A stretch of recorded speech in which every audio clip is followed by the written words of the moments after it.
In late December 2024, after a long flight, we arrived at the Victoria Beachcomber Resort at the northwest corner of the island of Mauritius and started by exploring the grounds. It has a wonderful free-form swimming pool and a beach lined with coconut palms.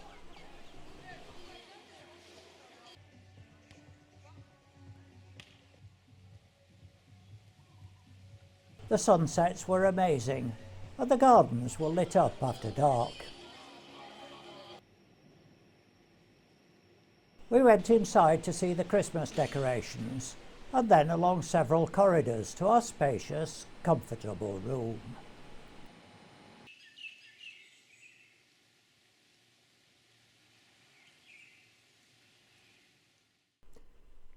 We woke next morning to this lovely view from our balcony. After breakfast, we were picked up by our private guide for our tour of the west and south of the island.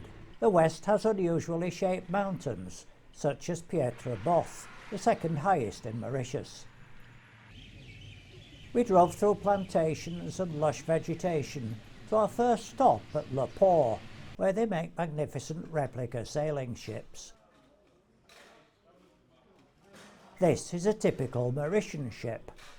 Next we went to Trou au Cerf, a dormant volcanic crater with a small lake at the bottom and superb views over the surrounding countryside.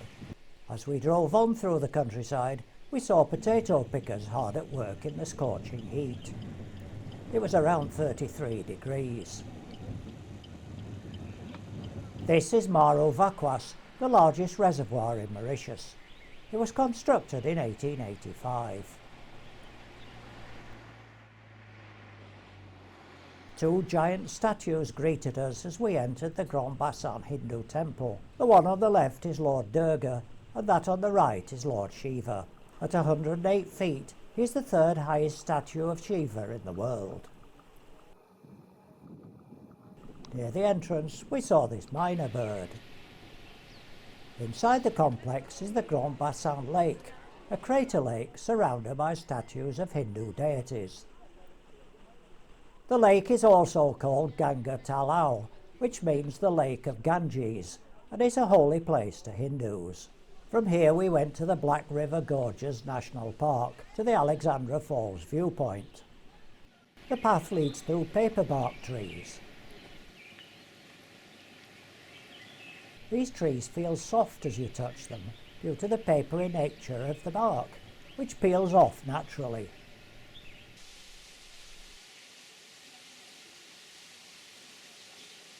There's a viewing platform near the falls, but the view is of the south coast, not the actual falls. You just get a glimpse of them from the path.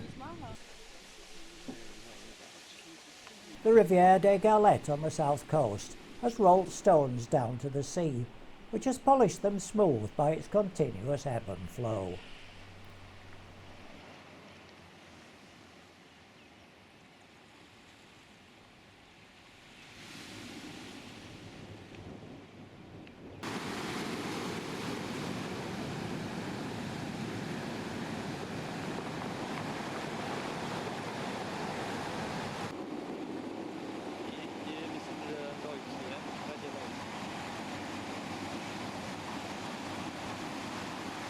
Driving past a coffee plantation and a disused sugar mill, we came to the Chamarral waterfall. These are the highest waterfalls in Mauritius at about 330 feet.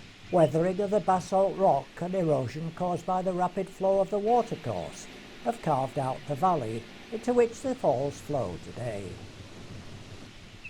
Nearby, our guide pointed out a red pineapple. A walk down the path from the waterfall led us to the 7 coloured earths of Chamarral. This is a relatively small area of sand dunes, comprising sand of 7 different colours: red, brown, violet, green, blue, purple and yellow. These differently coloured sands spontaneously settle in different layers, giving us a realistic striped colouring. Driving up the west coast, we stopped at the Benetier viewpoint to look out over the lush landscape to the Ile aux Benetiers in the distance. Then we continued driving north past the rugged mountains. These trees line many roads in Mauritius because they show the colours of the national flag. Red and yellow from the flowers, green from the leaves, and the blue of the sky. Further along, the lychee trees are covered with netting to protect the fruit from fruit bats. Finally, we went onto the motorway to return to the resort. Southwest of Mauritius is the French island of La Réunion. The first stop on our tour was a vanilla cooperative, where in the beautiful gardens we were shown vanilla plants in a demonstration area. These members of the orchid family don't normally grow in open areas, but as a vine, climbing trees, poles and other structures, often in jungle areas. From the gardens we went into the factory where we got to smell the vanilla through these tubes. The vanilla pods are dried on these wire frames. We continued through the sugarcane plantations out into the more rugged countryside and little villages.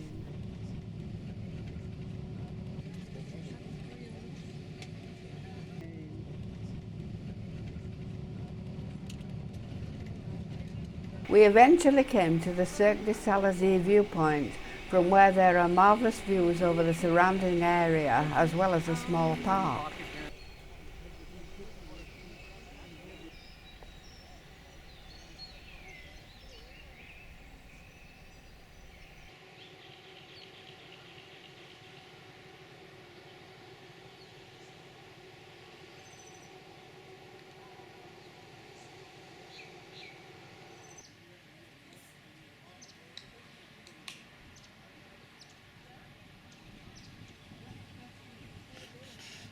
From here we could see the Creole village of Helbourg.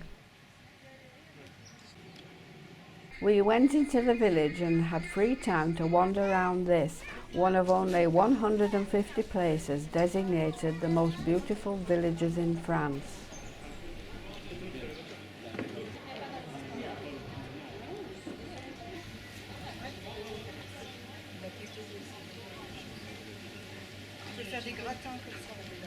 The Creole houses have very distinctive decoration on their balconies and roof lines.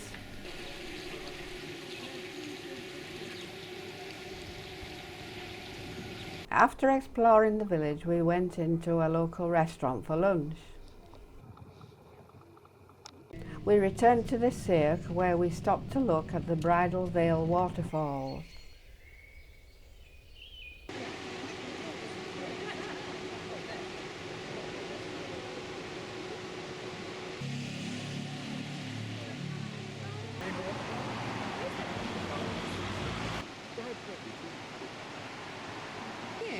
Now it's increased. Then it was back to the ship to prepare to sail on to our next destination.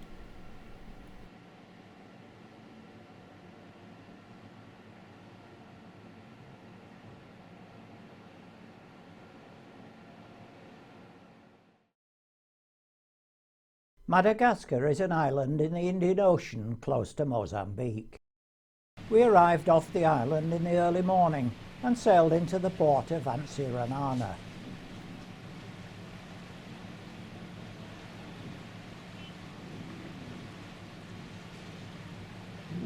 As there is no cruise terminal, the tenders were launched to take us ashore once we'd been cleared by the authorities. As usual, those going on organised tours waited in the theatre until our transport was ready. Then we went out onto the deck and boarded the tender. Once ashore, we all lined up to get into the 4x4s which were waiting to take us into the Amber Mountain National Park. Antsiranana is a very busy city with poor roads, and it was good to get out of it as soon as possible, although the country roads weren't much better. Local transport consists mainly of bicycles, tuk-tuks and bullock carts, apart from the occasional minibus or truck. Every second or third vehicle in our convoy had a guide, and they were amazingly good at picking out even the smallest animals at the side of the road. The first thing they spotted was this chameleon. Its eyes can move independently in all directions. This is a day gecko, which has fixed eyes. Another gecko was partway up a tree covered in vines.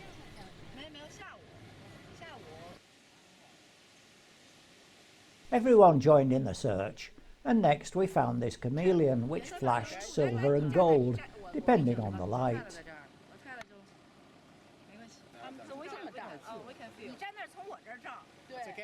It seemed to like to hang upside down and flash its eyes at us. This is another variety of chameleon.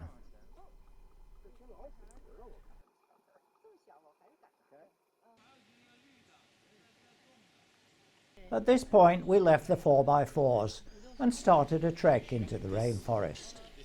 This is the Amber Mountain leaf chameleon, the smallest chameleon in the world. Since it rains all year, moss grows on the side of the trees.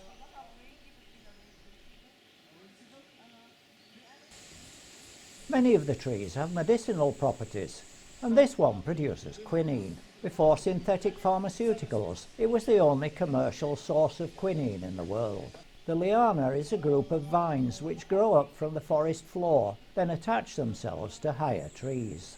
As we moved further into the forest, the path became more difficult, with roots and bridges over small streams. Suddenly we saw movement in the canopy, looked up and saw a lemur. It starts top centre of the picture and bounds to the left. It was an Amber Mountain fork-marked lemur, and it came down to show us its most attractive side. Eventually it turned round and we got a couple of good photographs.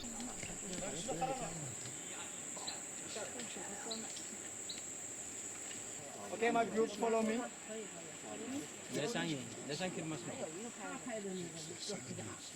In the soil was a pill millipede, so called because when startled it rolls up just like a pill. Eventually we came to Antakarana waterfall at the end of the trail.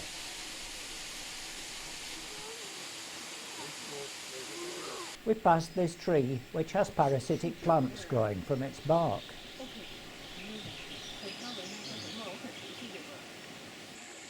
Leaving the waterfall, we headed back to the car park, where a snack was waiting for us. In the picnic area, we filmed this Madagascar wagtail.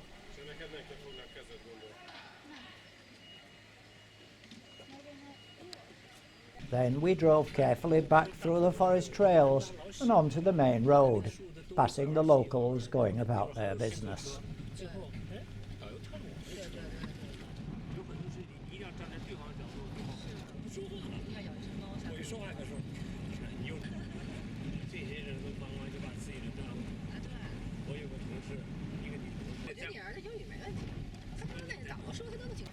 Eventually we stopped at a viewpoint over Antsiranana for a bit of shopping.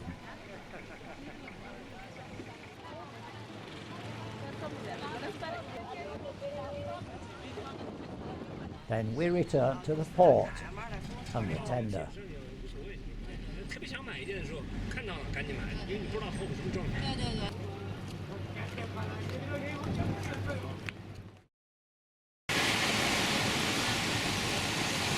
On Christmas Day 2024, we awoke to the sunrise over Mahe Island in the Seychelles. We rushed off to see Santa and his little helper before going to the ship's theatre to collect our tickets for today's tour. Look at your ticket, right?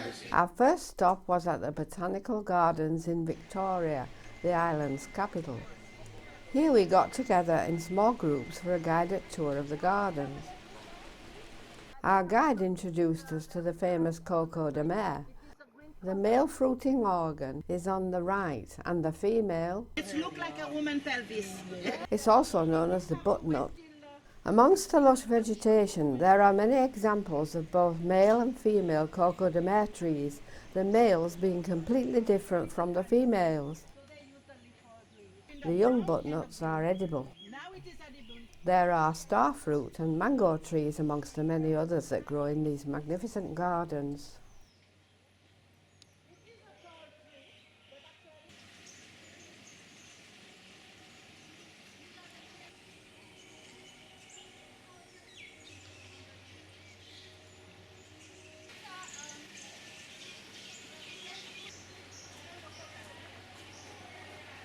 In another part of the garden is a sanctuary for giant Aldabra land tortoises. They may be giants, but they're not this big.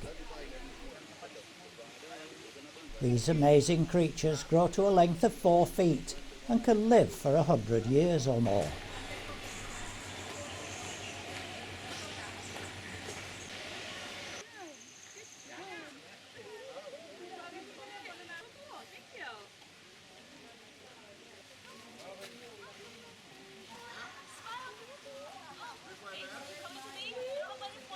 They're herbivores and can survive on the vegetation around their enclosure.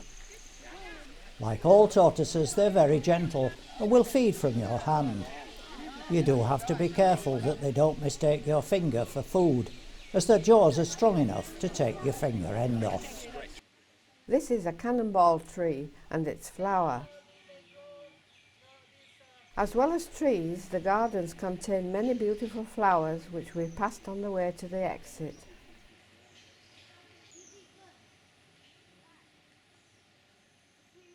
Leaving the gardens, we went into the centre of Victoria, where the clock tower is a replica of that in front of London's Victoria Station. We walked past the Sri Navasakthi Vinayagar temple on our way to the cathedral.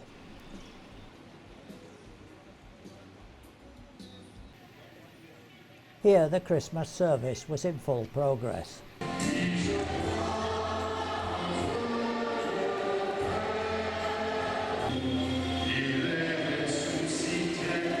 Then we were driven up the coast with occasional photo stops until we came to a resort hotel for refreshment.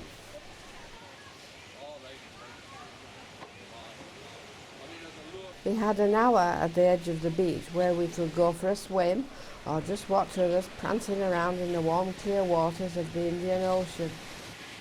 Guess what we did?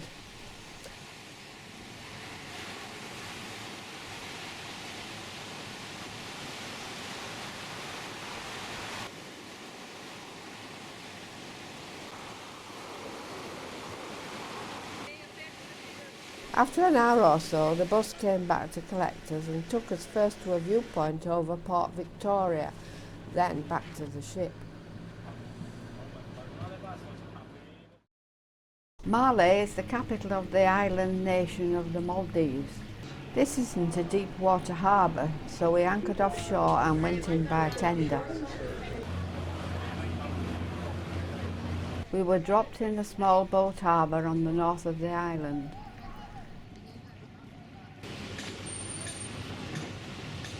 There's a small park just across the road which is surrounded by impressive modern buildings.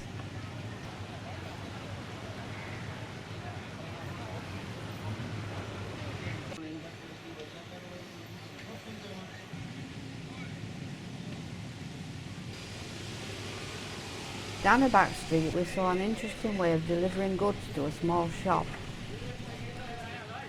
At the end of the street is the main market selling chilies, fresh fruit and veg in one half and dried fish in the other.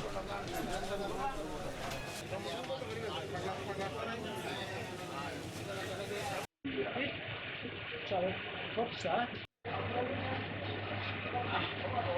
This is marlin. It's salt fish. Salt and dry. This is tuna. Tuna with smoked dry. It's very hard. Very hard.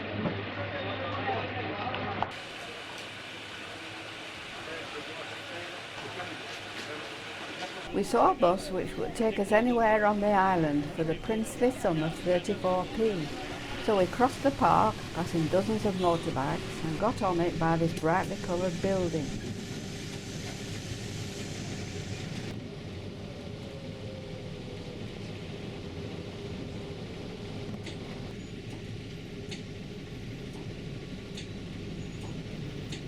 It's a Muslim country and women must cover their arms, shoulders and knees.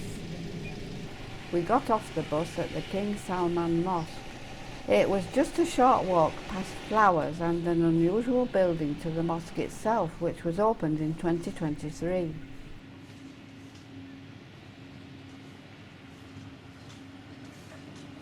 There is a little park next to the mosque.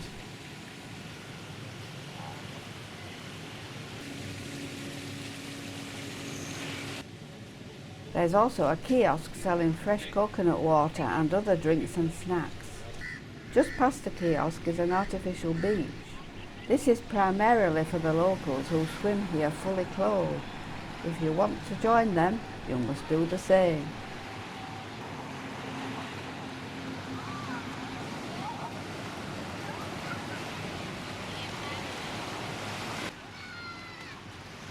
The bridge carries traffic to the next island, which is the airport.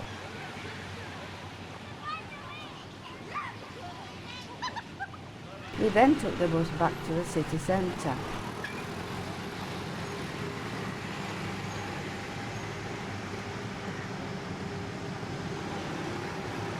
In the city is the Islamic Centre, which incorporates the Grand Friday Mosque. The mosque can hold 5,000 worshippers and the minaret is 142 feet tall. The centre was built with the financial assistance of other Islamic countries and opened in 1984. In the courtyard is the memorial to those who died in a terrorist attack in 1988. Beyond the memorial is a garden with interesting swings.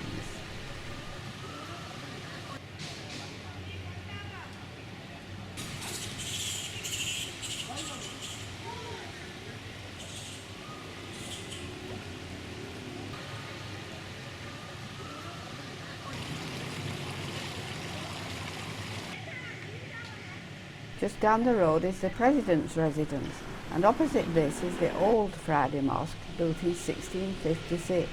In the cemetery, tombstones with pointy tops are for the males, and those with rounded tops are for females.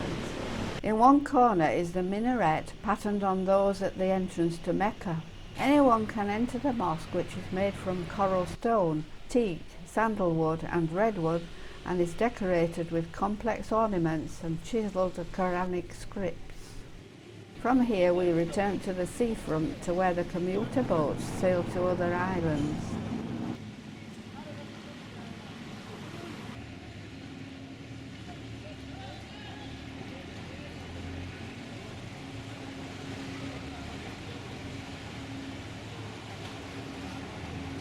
Then it was a short stroll back to the square, the tender and the ship, from which we had a final view of Male and the airport.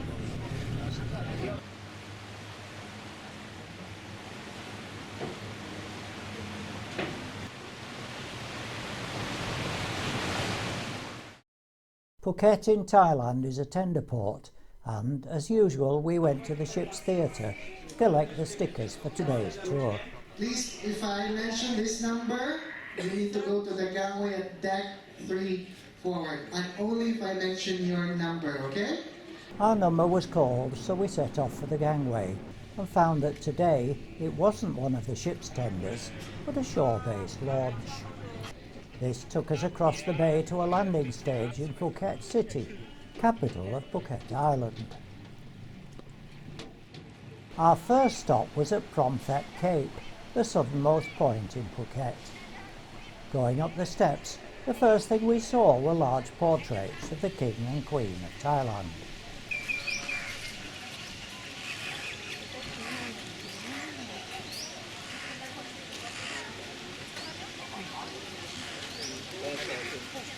From here we could look out over the island-dotted Andaman Sea. At the base of the cape is an area popular for water sports.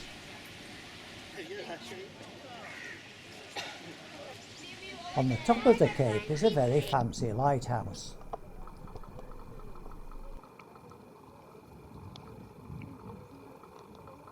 Next to the lighthouse is a shrine surrounded by hundreds of elephants. Legend says that if you make a wish here and it comes true, you must return and bring another elephant for the collection.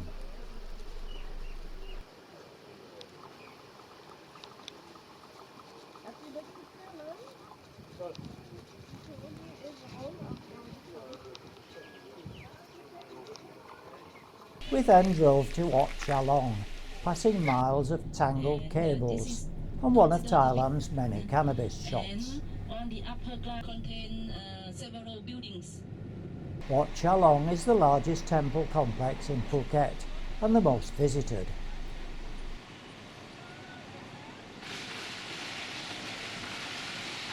The complex contains many beautiful and richly decorated temples.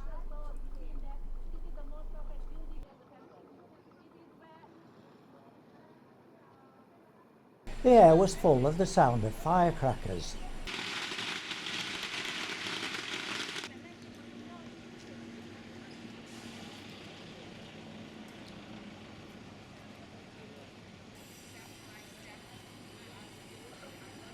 Many locals burn firecrackers as part of their temple offerings when a prayer has been fulfilled. They're a very important part of Southeast Asian culture, with the belief that the sounds chase away bad luck.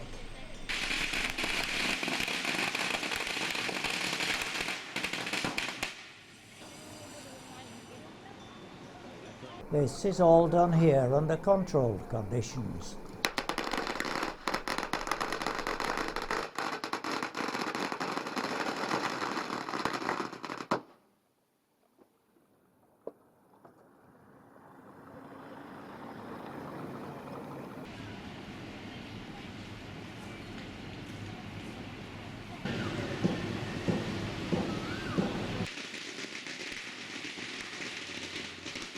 The road to the famous giant Buddha was closed because of a landslide, so this was the nearest we could get. Next we went to a cashew nut factory. The nuts grow on large trees and take the form of a cashew apple, with the insignificant looking nuts sticking out at the bottom.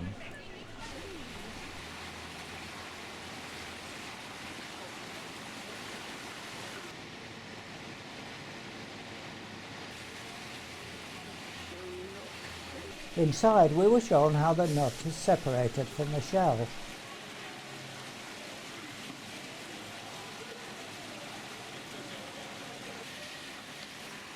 And then taken to the shop.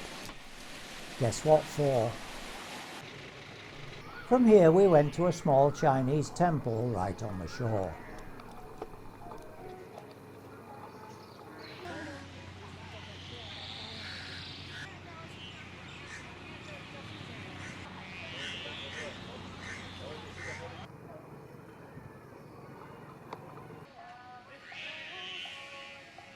The strange whirring noise came from kites being flown on the beach.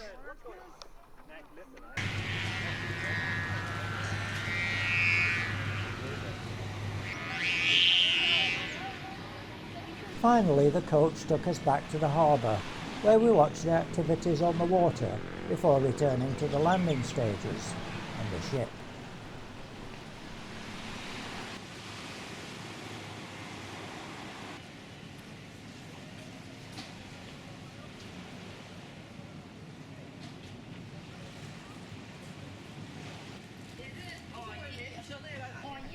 Once aboard, we were still surrounded by jet skis and other pleasure boats until it was time to leave Phuket.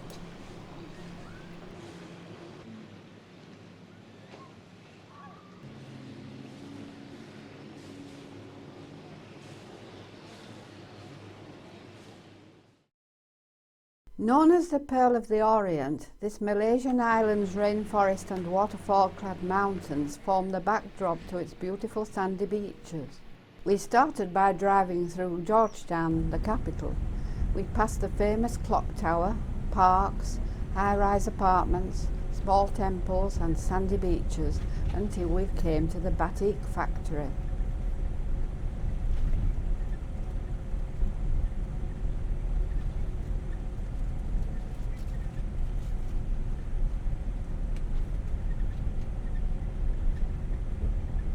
Batik is a fabric marked with wax to create patterns. The wax protects parts of the fabric from absorbing dye, allowing the fabric's original colour to show through. The wax is then removed, leaving behind a decorated design. On more basic fabrics, the pattern is stamped on, but with the really elaborate designs, it is all marked out by hand, and even the colours can be hand painted in, the wax preventing bleeding.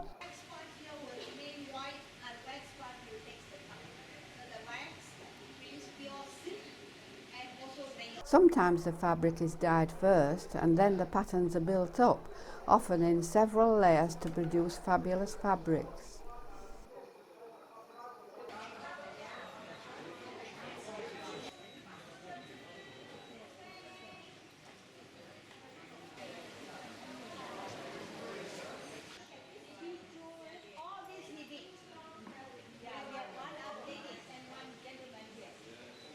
There is, of course, a shop where you can buy clothes made from the material.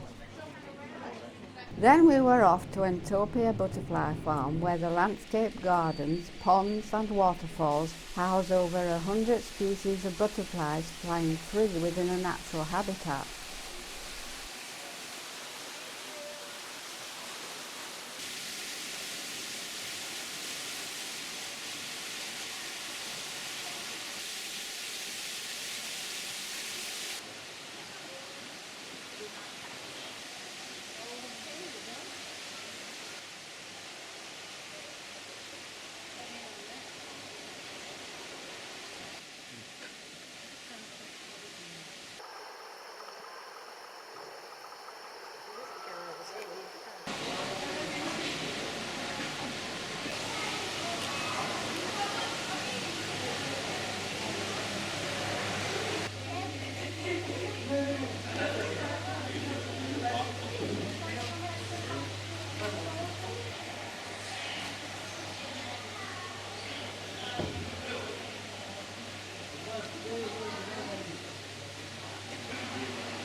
The farm also has a nature park that houses small reptiles, spiders and scorpions.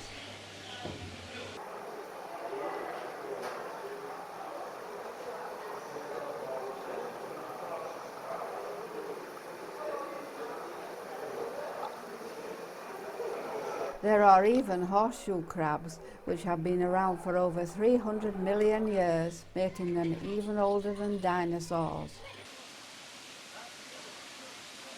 We drove past Teluk Bahang Reservoir, which hosted the International Dragon Boat Regatta in 2023.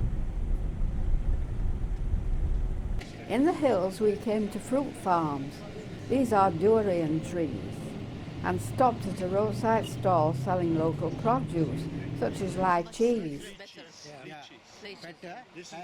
rambutan, mangosteen,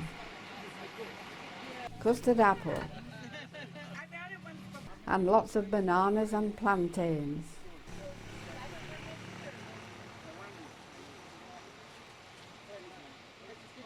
On the way back to Georgetown, we stopped for photos at a traditional Malay village, or kampung, to learn more about the unique style of village life. Passing the local restaurant, we drove through the forest and saw the Penang Bridge, which connects Georgetown to the mainland. That's the second bridge. Then it was back to the clock tower and the port, where we watched the activities in the docks till the sun went down.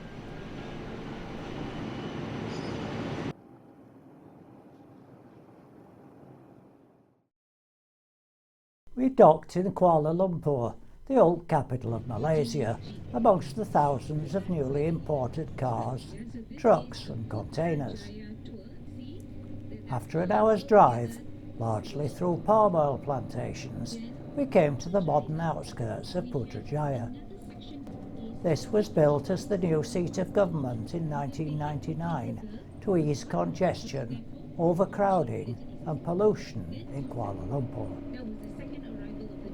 More than 70% of Putrajaya is devoted to greenery and bodies of water, including 13 different gardens. We visited the Taman Botanic Garden in the centre of the city, one of the largest gardens in Malaysia.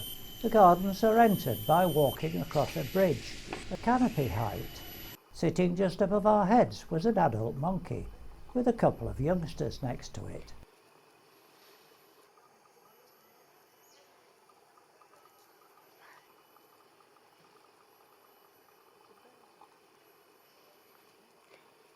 Just after these, the canopy floor began to open out. Here there are bird of paradise plants in an area which provides a peaceful, quiet place for contemplation. The garden is divided into 3 sections: flowers, ornamental plants and preservation and research. In the background you can see the Prime Minister's official residence.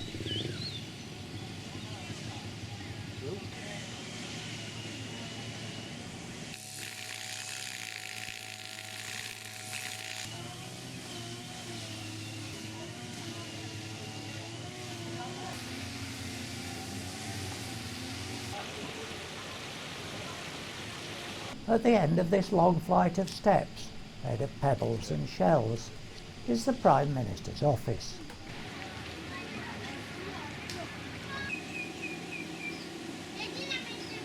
The garden ends at the boating lake, and from here there are good views of the government buildings and the mosque. You could take a ride round the boating lake on a 4-wheel bike before leaving the park to go to Putrajaya Square.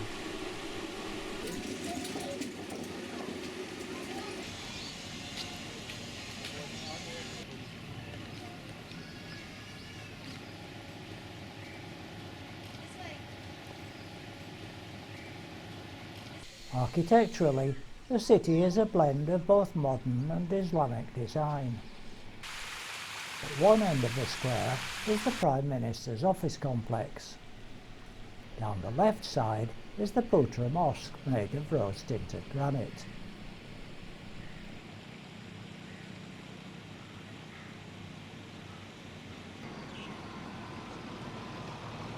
Construction began in 1997 and was completed 2 years later.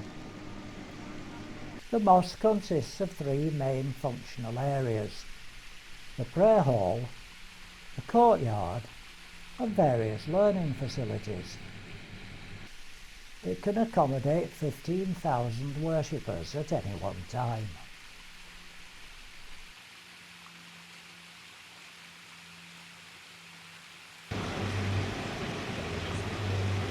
Then it was back to the Norwegian sky to sail to Singapore and transfer to the airport.